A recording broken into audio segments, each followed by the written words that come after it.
La chemise, ce qu'on préfère au repassage, je vous conseille de commencer par le col mais à l'envers. Vous donnez un coup là et vous venez depuis ce côté-là à l'envers. Comme ça évite de faire ces petits faux plis derrière. Et quand on regarde le beau côté, il est déjà magnifique. Si vous voulez absolument, ça c'est pour vous priver, donner encore un petit coup comme ça, je ne contrôle pas la maison, vous pouvez le faire. Et ensuite, on va simplement laisser le col revenir tout seul. Pas besoin de le marquer. Deuxième étape, l'épaule.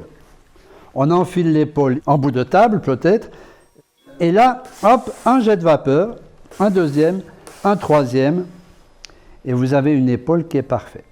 Petite particularité, on a l'habitude de donner plein gaz, ça ne sert plus à rien. Ce qui est important, c'est de donner un jet de vapeur et de sécher derrière.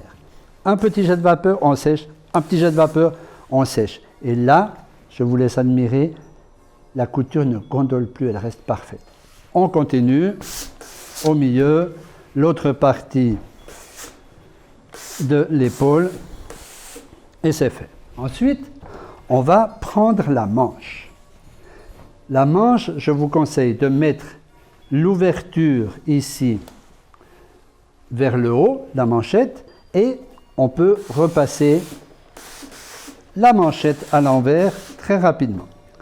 Ensuite, comme en sortant du lavage, elle est toute un peu recroquevillée comme ça, on peut souffler à l'intérieur, soit simplement en posant le fer là, ou éventuellement en soufflant de cette manière-là. Ça ne repasse pas, par contre, cela détend les fibres et ça vous permet ensuite de la mettre à plat beaucoup plus facilement. Et on apporte simplement une finition ici. Et tout de suite, vous avez une tenue qui est vraiment magnifique. Une petite astuce aussi, ici où on a souvent plein de petites fronces vers la manchette, ça ne sert à rien d'essayer de tout faire juste. Vous pouvez simplement effleurer comme ça, les plis vont être légèrement marqués et on voit que je n'ai pas fait d'erreur l'autre côté. On apporte juste une petite finition, voir si on a fait quelque chose qui n'était pas parfait. En principe, juste pour votre information, le pli en haut de la manche est approximativement au milieu de l'épaule. Si vous êtes aux États-Unis, le pli devrait être marqué jusque tout en haut. Mais chez nous, on le marque seulement jusque là.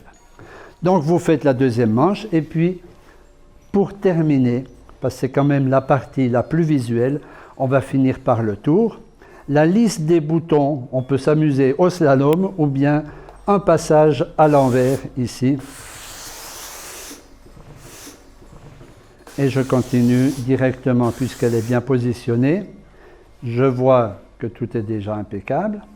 Et donc, vous voyez, elle est à l'envers.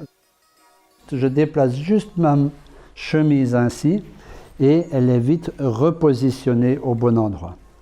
À cet endroit ici, en haut de la manche, j'ai déjà repassé la manche, je vais juste donner un petit coup sur la couture pour qu'elle reste parfaite, ou ce qu'il a manqué, et puis je peux passer une fois systématiquement un passage, je recule pour fixer et la tenue du tissu sera toujours magnifique. La même chose ici, hop. Généralement, le pli se fait juste sur 5 à 10 cm et après on le laisse disparaître tranquillement. Vous avez toujours les deux techniques, soit hop, hop, hop. Donc vous avez vu, vapeur en avant, on sèche derrière. Ou bien, si vous voulez la faire en slalom, c'est aussi tout à fait faisable. Si vous voulez battre des records du monde du repassage, en général, on devrait arriver à moins de 2 minutes par chemise.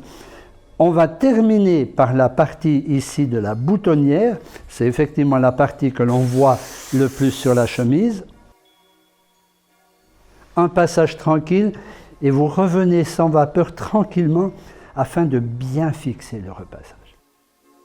Pour ce qui concerne la poche, venez depuis un côté et puis revenez depuis l'autre côté, sans quoi je risque de faire des petits faux plis vraiment disgracieux ici. Un petit contrôle